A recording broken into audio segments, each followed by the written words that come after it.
What Putin is doing is he's changing borders by force since on the continent of Europe for the first time since World War II. This cannot stand. The United States cannot turn a blind eye to it. The United States cannot put its head in the sand and act like any other country and pretend that maybe this will go away. Democratic Congressman Eliot Engel of New York on the floor of the House of Representatives as the House approves a resolution to arm the Ukraine in their fight against Russian-backed rebels. The resolution will now make its way to President Obama's desk, and this move follows the murder of Russian opposition leader Boris Nemtsov, a killing that many say was a very dark turning point for Russia. Joining us now, Christian Caryl, contributing editor to Foreign Policy magazine. He joins us from Newsmax, Washington. Christian, before we get to your article, what do you make of Russian threats against Denmark? Well, these threats against Denmark are really very extraordinary.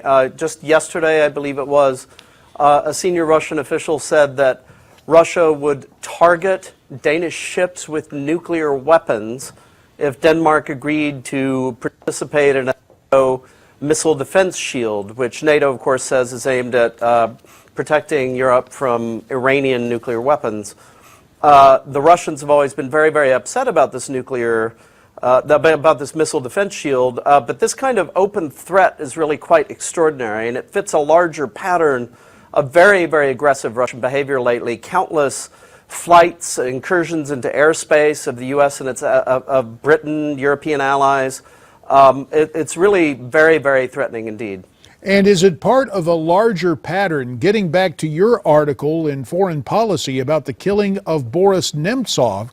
Is there such skepticism, or perhaps people just believe Putin was involved in that the Russian strongman is trying to make trouble or trying to shift the focus around the world? Is there something to that, or something else at work?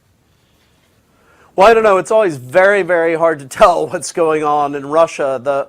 There are several things about Nemtsov's killing that are very, very disturbing.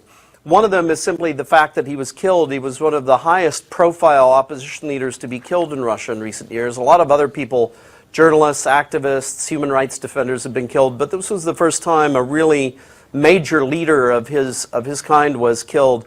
The other thing that's really, really strange about his murder is that he was killed right in front of the Kremlin in an area that is very, very closely controlled by the Russian equivalent of the Secret Service. And the area is covered by cameras. It would be impossible for someone to stage a murder there without the authorities knowing what was going on.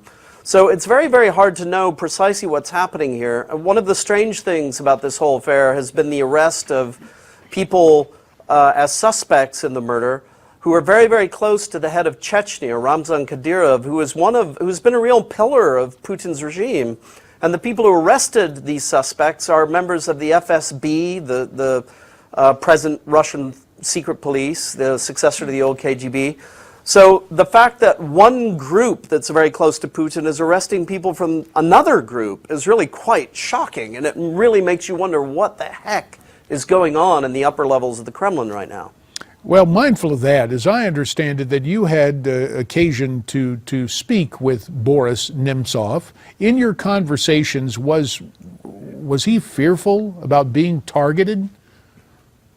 Well, I would say he was not fearful. He was a very, very strong, tough, sometimes even brash kind of guy, very, very strong figure who rose to the highest levels of the Russian government at one point in the 1990s. He was a deputy premier to actually under the government of Boris Yeltsin. So he was a pretty tough guy. I wouldn't say he was fearful, but he was very, very cautious, wary. He knew that other people in the highest ranks of the Russian opposition had been targeted in all kinds of ways, and he talked openly about the possibility that someone might kill him. So it was a little disconcerting to hear him talk about this stuff, but as we now see, his paranoia, as so often in Russia, was entirely justified. When you heard him talk about this, was this a theme to which he returned on several occasions, or was it just constant, the undertone of that throughout the time you'd speak with him?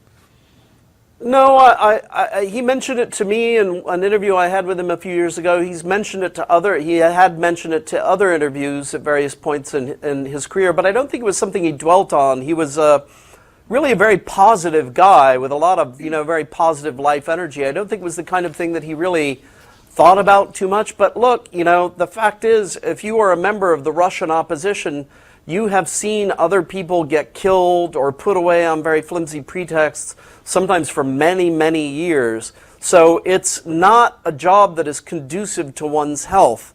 If you are in that business, you know you're going to get into trouble. And he was clearly very aware of the costs that he might be paying for his political activity. Christian, in the article you wrote for Foreign Policy, you quote Nemtsov as saying, "I don't think the American president or the American Congress will establish democracy in our country. I think that's our responsibility." So, democratic reforms in Russia, is that possible now with what's happened to Nemtsov? Well, I don't know. I personally think that Russia is a very long way from return to democracy or to some kind of democratic institutions. But one thing I always have to stress, one of the Kremlin spokesmen recently said, Putin is Russia and Russia is Putin. And Putin, of course, has these very high popularity ratings. The state-run media never allow a word of criticism of him. But the fact is, Russia is not Putin. And there are a lot of people in Russia who can think for themselves and understand why what Putin is doing is not good for the country. And one day, I hope those people will have a voice again. We've got about 1:20 left. To pick up on what you're saying, let me just ask this question. Is Putin the modern equivalent of Stalin? Will he go that far to keep power? Well, I think we live in a very different world. That's a great question. I don't think Putin is the modern Stalin, but he is something very distinct and unique for the 21st century. For example, he and his minions are brilliant users of social media. They use social media far more effectively than the U.S. government does to get its message out. They're brilliant manipulators of the media. They're brilliant at pitting parts of the Russian opposition against each other. So in some ways, I don't think that Putin has to resort to the same draconian means that Stalin did, simply because Putin is very, very good at playing a 21st century game.